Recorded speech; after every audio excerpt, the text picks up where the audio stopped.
For as long as most of us can remember, the path to owning a home had a really clear benchmark: the 30-year mortgage. But let's be honest, housing affordability has become a huge challenge. And because of that, a new and pretty radical idea is being floated. We're talking about a 50-year mortgage. So is this a brilliant solution?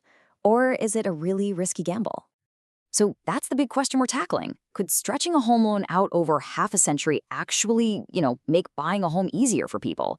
Or are there some serious hidden costs that we're just not thinking about? This whole idea just exploded into the conversation recently. And it started with a social media post that made this really bold historical comparison. It basically put President Franklin D. Roosevelt, whose administration helped create the 30-year mortgage we all know, side by side with a new proposal for a 50-year term. The suggestion is that this new idea could be just as transformative for our time. And hey, this isn't just some random idea floating around.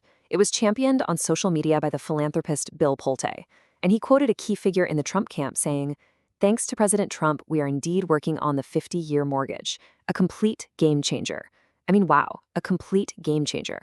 That's a huge statement. It suggests we should completely rethink how we finance a home. So, to really get what's at stake here, we're going to break it all down. We'll look at the core idea itself, see how it actually makes your payments lower, then dig into the serious trade-off with your home equity. After that, we'll uncover a major legal hurdle that's in the way, and finally, we'll hear a pretty critical counterpoint from a housing expert. All right, so first up, let's unpack this proposal.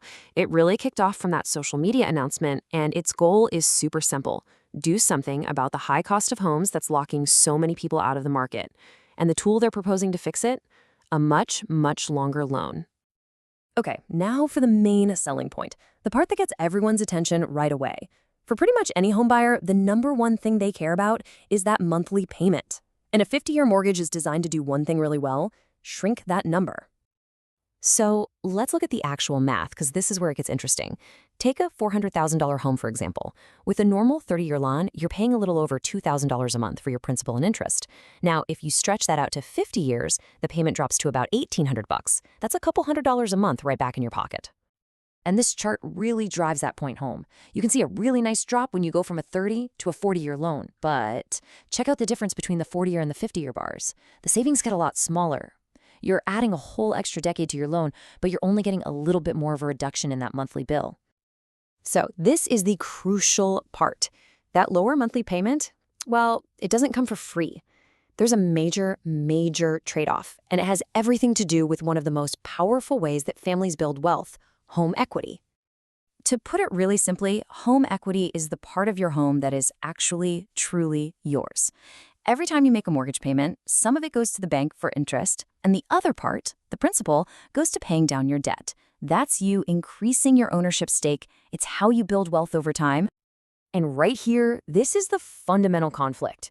When you stretch your loan over 50 years, a much bigger chunk of your payments, especially in those first couple of decades, just goes straight to interest.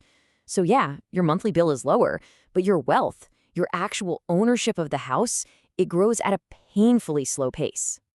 Okay, so on top of all the financial trade-offs, there's another giant roadblock standing in the way of this whole proposal.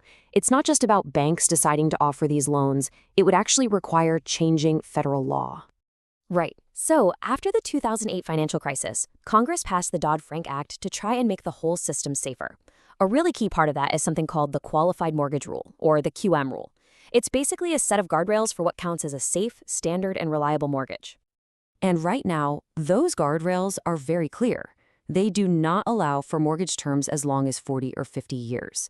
So for a 50-year mortgage to become a mainstream thing, that law would have to be completely rewritten. Now, a lender could technically offer one as a non-QM loan today, but it would be seen as riskier, and it would almost certainly come with a higher interest rate, which could totally wipe out the benefit of that lower payment. Okay, so we've seen the appeal, and we've seen some pretty serious problems. Now let's bring in an expert to give us a critical take on whether this is even a good idea for the housing market as a whole. Housing Wire analyst Logan Mohtashami says this is absolutely the wrong solution.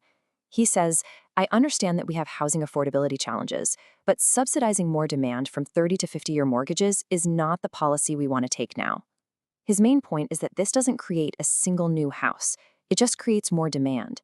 It lets more people bid on the same limited number of homes, which could actually stop prices from cooling down. He basically thinks this idea just pours more fuel on the fire. Instead of letting the market balance itself out with slower price growth, it just keeps prices artificially high by boosting demand. He points to that slower equity building we just talked about, and he says the 30-year mortgage is, in his words, perfectly fine as is. Not to mention the fact that this new idea is currently illegal anyway. So where does all this leave us? Is the 50-year mortgage a genuine helping hand that could open the door to homeownership for more people? Or is it just a short-term fix that kicks the real problem of affordability down a much, much longer road, while making it harder for families to build actual wealth? That, right there, is the debate at the heart of this whole proposal.